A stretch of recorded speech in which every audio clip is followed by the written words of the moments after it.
Se há algo que os homens modernos pouco compreendem, é a sutileza do mal. Imaginam-no como uma figura grotesca, de olhos vermelhos e chifres retorcidos, esquecendo-se de que sua arte é a dissimulação. O adversário raramente chega de maneira abrupta, anunciando sua intenção de destruir. Antes, infiltra-se sorrateiramente, revestido de razões aparentemente justas, apelos ao conforto e à autonomia absoluta. Quando percebemos, sua influência já está instalada. Mas como reconhecer os sinais de sua presença? Permitam-me apontar 5 marcas inconfundíveis de que ele encontrou abrigo em sua vida. Já se inscreve nesse canal e ativa o sininho das notificações e deixe seu like. Dessa maneira, cada vídeo novo chegará para fortalecer a sua fé e aprofundar sua vida com Deus. Primeira marca: a inversão dos valores. O mal não cria, apenas corrompe aquilo que foi criado. Ele não anula completamente o bem, pois sabe que poucos aceitariam o mal puro. Em vez disso, perverte e distorce. Vemos isso quando virtudes são ridicularizadas enquanto os vícios são celebrados. A honestidade torna-se ingênuo, idealismo. A humildade é tida como fraqueza e o orgulho é exaltado como autoafirmação. Ao invés de amar, o homem passa a possuir. Ao invés de servir, busca ser servido. Ao invés de buscar a verdade, entrega-se ao relativismo cômodo. Essa inversão é gradual e quase imperceptível, mas implacável. O mais perigoso é que essa mudança raramente acontece de maneira abrupta. O homem, em sua natureza, resiste ao mal evidente, mas é seduzido por pequenas concessões, que parecem inofensivas no início. O respeito pela verdade se transforma em complacência com a mentira, desde que seja útil. A virtude da paciência é convertida em passividade diante da injustiça. O senso de dever dá lugar à busca egoísta pelo conforto. O mal avança não porque grita, mas porque sussurra, convencendo-nos de que o erro é apenas uma variação aceitável daquilo que antes chamávamos de certo. Quando nos damos conta, o que outrora nos causava indignação agora nos parece natural. O diabo não precisa apagar a luz, basta torná-la fraca o suficiente para que os olhos se acostumem à escuridão. Segunda marca: a justificação constante do erro. Um homem sob a influência do mal nunca admite sua própria corrupção. Ele encontrará maneiras de racionalizar suas ações, mesmo as mais deploráveis. A mentira torna-se uma omissão estratégica. A traição é busca por felicidade pessoal. A desonestidade é um meio necessário para um fim maior. Ele se convence de que, porque suas intenções são boas, suas ações estão justificadas. Aqui reside um dos maiores triunfos do mal: fazer o homem acreditar que ele ainda é bom, mesmo quando se afunda cada vez mais no pecado. Essa justificação não surge da noite para o dia, mas cresce como uma era, entrelaçando-se na mente e sufocando qualquer voz de consciência que tente resistir. Ele aprende a se comparar com os piores exemplos, para que seus próprios erros pareçam menores. Torna-se indulgente consigo mesmo e implacável com os outros. Os pecados alheios são intoleráveis, mas os seus próprios são entendíveis e contextualizados. Assim, ele se torna juiz dos outros e advogado de si mesmo. E quando a culpa começa a se insinuar, o homem a trata não como um alerta, mas como um incômodo que precisa ser silenciado. Em vez de corrigir seus caminhos, busca distrações, justificações ou até mesmo culpar o próprio Deus por sua condição. Ele se convence de que foi vítima das circunstâncias, da sociedade ou do destino, mas jamais admitirá que é responsável pelos próprios passos. O mal triunfa, pois não precisa destruir a moralidade, basta redefini-la conforme a conveniência de quem já se afastou da verdade. Antes de falar a terceira marca, se você está buscando crescimento espiritual e quer aprofundar sua fé com insights poderosos de C.S. Lewis, na descrição do vídeo tem um devocional. Nele você se aprofundará na comunhão com Deus. 30 dias de reflexões transformadoras. Versículos para fortalecer sua caminhada. Orações para te guiar todos os dias. Desafios práticos diários para lhes acender a chama do Espírito Santo. Baixe agora e comece sua jornada rumo a uma fé mais profunda. Clique no link na descrição e garanta o seu. Terceira marca: a perda gradual da sensibilidade moral. No início, o homem sente um incômodo ao agir contra sua consciência. Há um vestígio de culpa, uma pequena resistência interior.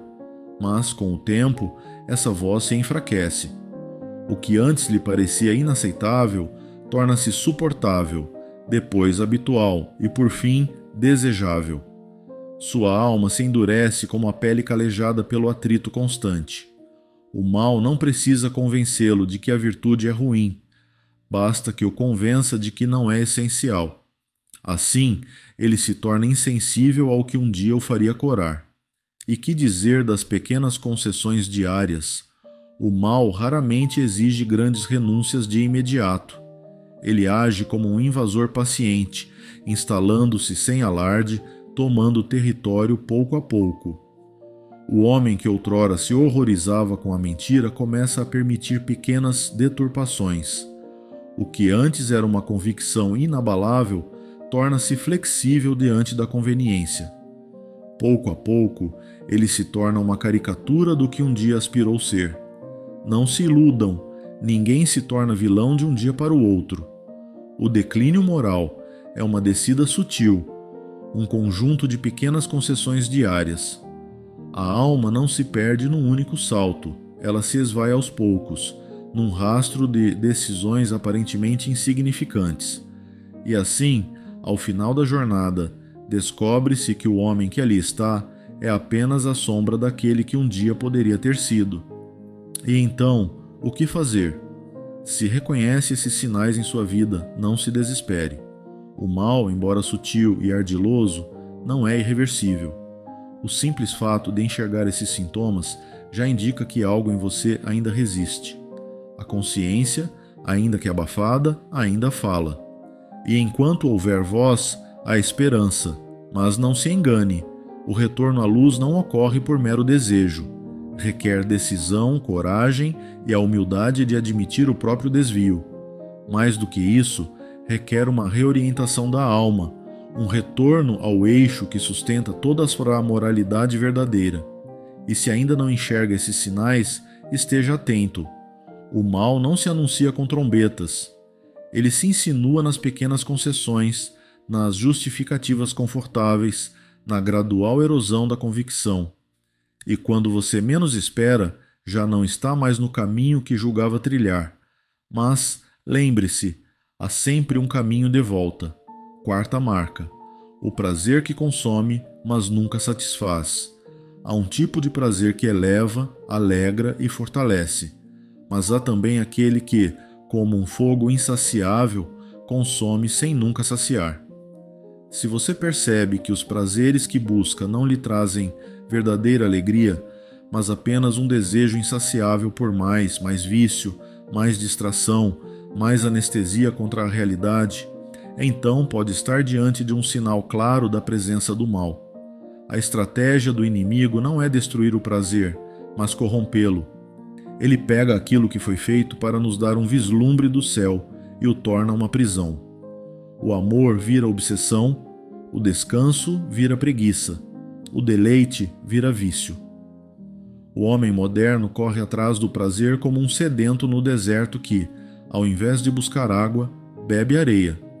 Cada novo gole não traz alívio, apenas mais sede. Essa armadilha sutil aprisiona a alma sem que ela perceba, pois a promessa de felicidade instantânea ofusca a necessidade de uma alegria mais profunda, aquela que não está nas sensações passageiras, mas naquilo que nutre o espírito. O pecado sempre oferece o prazer primeiro e a dor depois. Deus, ao contrário, muitas vezes permite a dor primeiro para que o verdadeiro prazer seja eterno. O que diferencia um prazer saudável de um prazer destrutivo? A resposta está no que resta depois que ele passa. Se ele deixa uma sensação de vazio, de culpa ou de necessidade insaciável, ele é um engano. Se, ao contrário, ele fortalece a alma e traz gratidão, então é um reflexo daquilo que foi criado para nos aproximar de Deus. Não se engane. O prazer não é pecado, mas o prazer sem propósito, que nos torna escravos, sempre será um caminho para longe daquele que nos criou. Quinta marca: o afastamento silencioso do bem. O mal raramente se apresenta com um rosto grotesco e uma risada diabólica.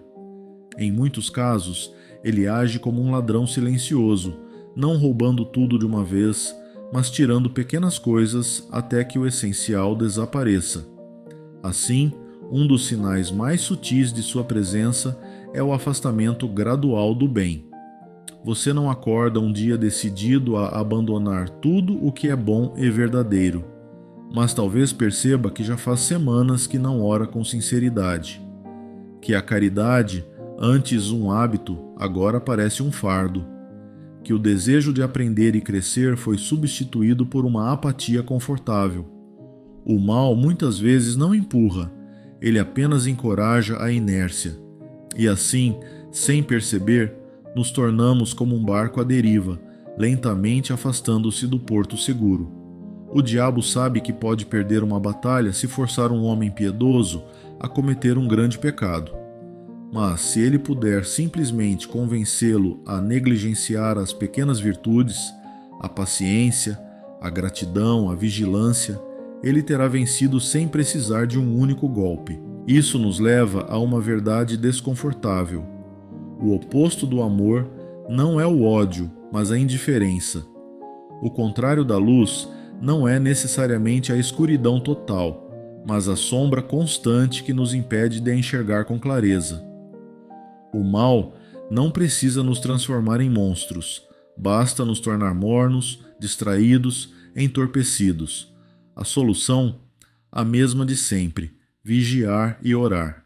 Não esperar sentir vontade para fazer o bem, mas fazê-lo porque sabemos que é certo. Manter viva a chama da fé, mesmo quando ela parece pequena. Pois o segredo da vida cristã nunca foi a ausência de quedas, mas a disposição de sempre se levantar. E assim, reconhecendo essas marcas e combatendo-as com discernimento e coragem, podemos resistir ao mal e caminhar na direção daquele que é a verdadeira fonte de todo o bem. Compartilhe essa mensagem com um amigo para fortalecer a fé dele também, assim como fortaleceu a sua. Deus abençoe sua vida e sua família. Até o próximo vídeo.